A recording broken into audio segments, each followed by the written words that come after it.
Demonstrasi mahasiswa Papua di Makassar terkait penolakan Undang-Undang Otonomi Khusus dan pemekaran daerah otonomi baru Papua berujung bentrokan. Mahasiswa yang bentrok dengan Ormas Brigade Muslim Indonesia atau BMI saling lempar batu dan berkelahi. Kerusuhan berujung bentrokan bermula ketika mahasiswa berunjuk rasa di depan asrama, namun dihalangi dan dibubar paksa oleh massa Ormas BMI saat mereka hendak melanjutkan demonstrasi di Monumen Mandala Makassar. Miskomunikasi di lapangan antara adik-adik mahasiswa dengan adik-adik dari BMI. Itu bisa terjadi miskomunikasi antara tidak suka turun ke jalan dengan suka menyampaikan orasi di asrama. Ya. Dari pihak BMI menyampaikan bahwa orasi saja di asrama, jangan keluar. Nah, ini yang terjadi. Dari bentrokan ini, 4 orang anggota Ormas BMI dibawa ke rumah sakit karena terluka. Saat ini, situasi di sekitar lokasi kejadian sudah kondusif dan aparat masih berjaga di sekitar lokasi.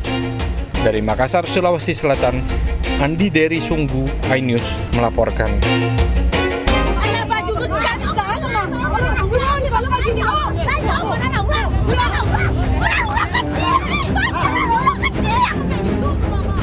Penertiban pedagang kaki lima di kawasan Hatip Sulaiman, Kecamatan Padang Utara, Kota Padang berlangsung ricuh. Cekcor antara sejumlah pedagang kaki lima dengan petugas Satpol PP tidak dapat dihindari. Para pedagang kaki lima yang menjual bensin eceran ini tak terima barang dagangannya diminta dipindahkan oleh petugas karena berada di atas badan jalan. Bahkan salah seorang pedagang nekat menyiramkan bensin ke atas trotoar dan menyalakan api untuk mengusir petugas yang melakukan penertiban. Para pedagang kaki lima ini menolak ditertibkan karena tidak memiliki modal untuk menyewa tempat berjualan. Dalam penertiban ini sebanyak 23 PKL di kawasan tersebut digusur petugas karena berada di atas badan jalan dan fasilitas umum sehingga mengganggu kenyamanan dan ketertiban. Itu termasuk istilah kami karpet merah yang kita harus bersihkan dari seluruh PKL karena ini termasuk jalan utama. Jadi tadi ada insiden sedikit, ada masyarakat yang tidak mengerti. Nah, alhamdulillah setelah kita kasih pengertian, mereka mengerti dan kita sama-sama menjaga dalam rangka menyambut afeksi untuk Kota Padang. Jadi intinya mulai dari Gerenzuri sampai ke ujung Hatip Sulaiman tidak ada PKL dan bebas PKL. Penertiban ini digelar dalam rangka kesiapan pemerintah Kota Padang sebagai tuan rumah dalam acara afeksi yang rencananya akan digelar pada Agustus mendatang. Dari Padang, Sumatera Barat, Budi Sunandar, iNews melaporkan.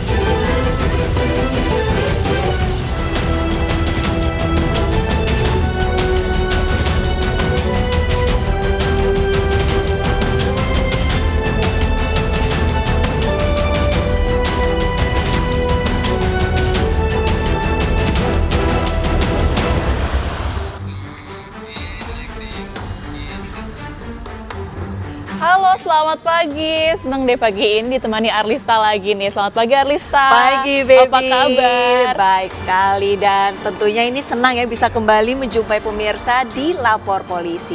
Ya, kita sapa dulu pemirsa ya Arlista. Selamat datang pemirsa di Lapor Polisi. Anda lapor, kami sampaikan. Sebuah program yang bertujuan menjadi wadah untuk aspirasi, keluhan, laporan, dan apresiasi juga kepada pihak kepolisian di seluruh Nusantara. Bersama saya, Baby Kristami. Dan saya Arlista Hadi. Dan selama 1 jam ke depan kami juga akan membahas sejumlah topik hukum dan kriminal yang menjadi topik hangat pembicaraan masyarakat di sekitar kita dan juga di media sosial. Kami juga membuka laporan pengaduan masyarakat yang bisa diakses kapanpun oleh Anda untuk kami melalui sejumlah channel, yaitu di Instagram resmi kami @laporpolisi_inews dan @official_inews_tv. Dan Anda juga bisa menghubungi kami melalui email laporpolisi.inews@gmail.com dan jangan lupa menggunakan hashtag laporpolisi. Dan pemirsa, kita awali informasi dari Bekasi, Jawa Barat. Pemirsa, ini ada sebuah gudang penyimpanan karung di Kabupaten Bekasi, Jawa Barat yang ludes terbakar. Dan api ini diduga berasal dari konsleting listrik yang berasal dari gudang lantai 2. Dari PT Karung udah dian belum? Sebuah gudang penyimpanan karung bekas pabrik minyak kelapa sawit di Jalan Raya Yosudarso, Desa Kalijaya, Kecamatan Cikarang Barat, ludes terbakar. Api semakin membesar sempat membuat warga sekitar panik. Warga khawatir api akan menyambar ke pemukiman warga yang hanya berjarak 5 meter dari tembok pembatas pabrik tersebut. Menurut warga, api diduga berasal dari lantai 2 gudang, kemudian menyambar ke seluruh ruangan bekas pabrik. Ini dekat banget sama perumahan, Pak? Dekat ini di belakangnya pagar udah perumahan. Perumahan warga ya? Iya. Pak, ini pabrik apa sih, Pak? Bukan pabrik karung. Pabrik karung udah lama, nggak operasi, udah tutup. 4 unit mobil pemadam kebakaran dari Pos Damkar Cikarang Utara dan Mako Cikarang Barat dikerahkan untuk memadamkan api. Tidak ada korban jiwa dalam musibah kebakaran tersebut. Sementara kebakaran gudang masih dalam penanganan petugas kepolisian Polsek Cikarang Utara. Dari Kabupaten Bekasi, Jawa Barat, Didit Junaidi, iNews melaporkan. Kapal feri penumpang Dumai Line 5 meledak dan terbakar pada Kamis dini hari saat sedang bersandar di pelabuhan. Dan dari peristiwa itu membuat 1 ABK meninggal dan 4 ABK lain menjalani perawatan intensif.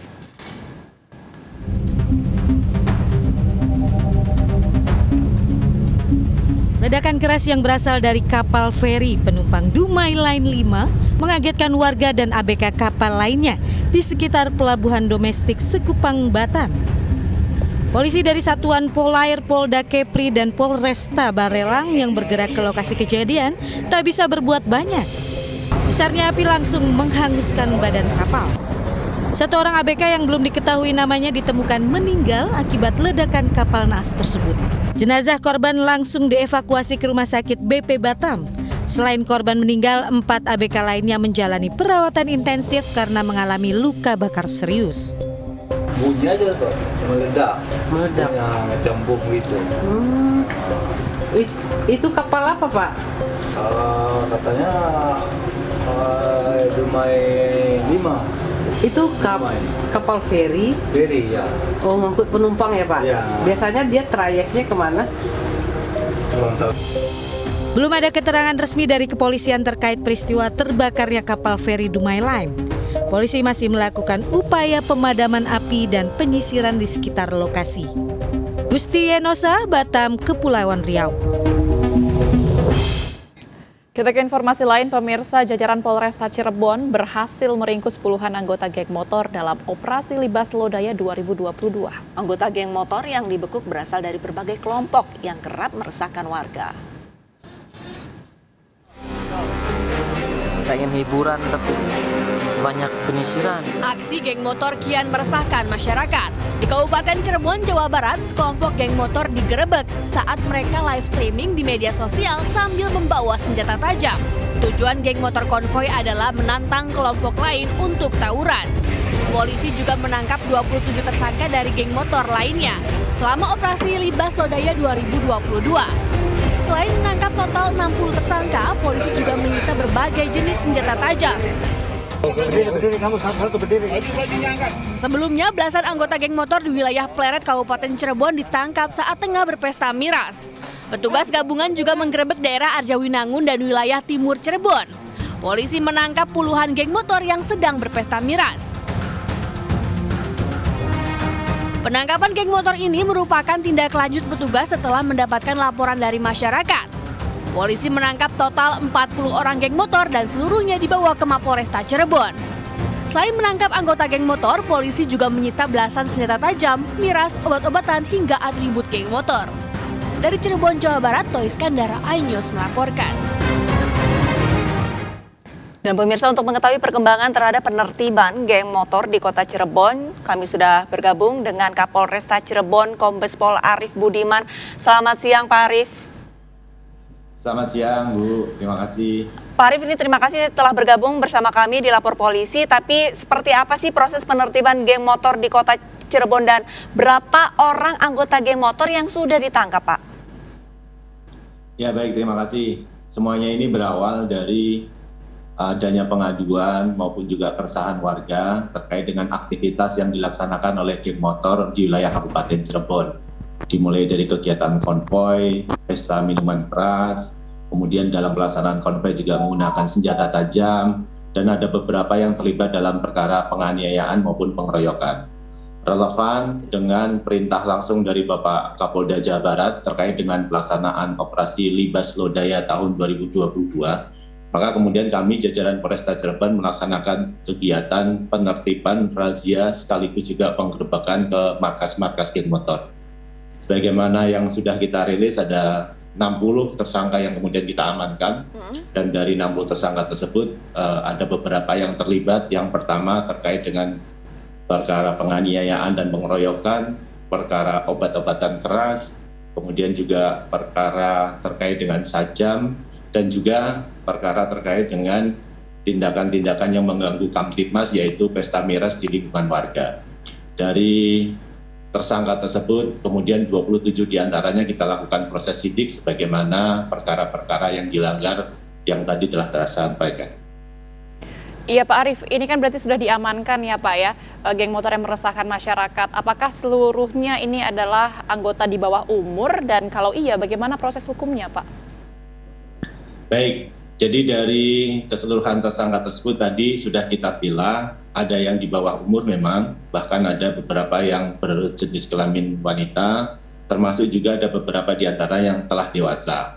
Dari yang telah dewasa tadi kita inventarisir terkait dengan perkara-perkara yang telah dilakukan, mulai dari penganiayaan, pengeroyokan, membawa sajam, terlibat dalam perdagangan obat-obatan keras, maupun juga perkara terkait dengan minuman keras.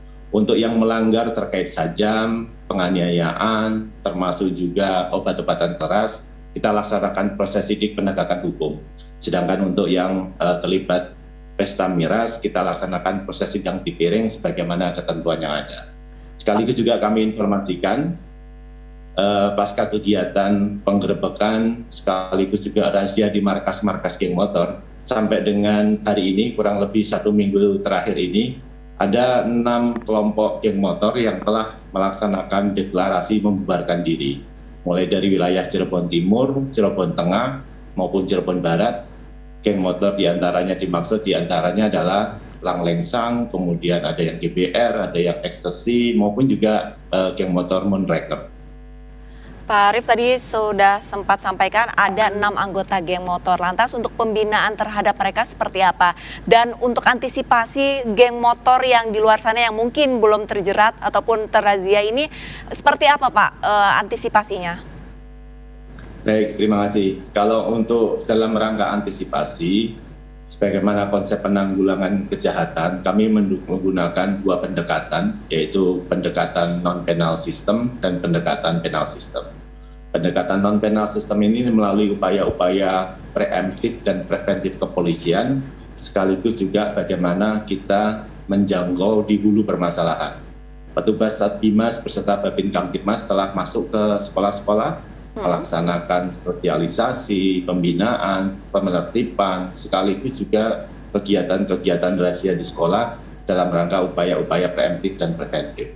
Petugas patroli kita pun juga sampai dengan hari ini masih aktif, tidak hanya melaksanakan antisipasi kerawanan kriminalitas, namun juga menyasar ke tempat-tempat perkumpulan, markas yang selama ini dijadikan sebagai tempat berkumpulnya geng motor dimaksud.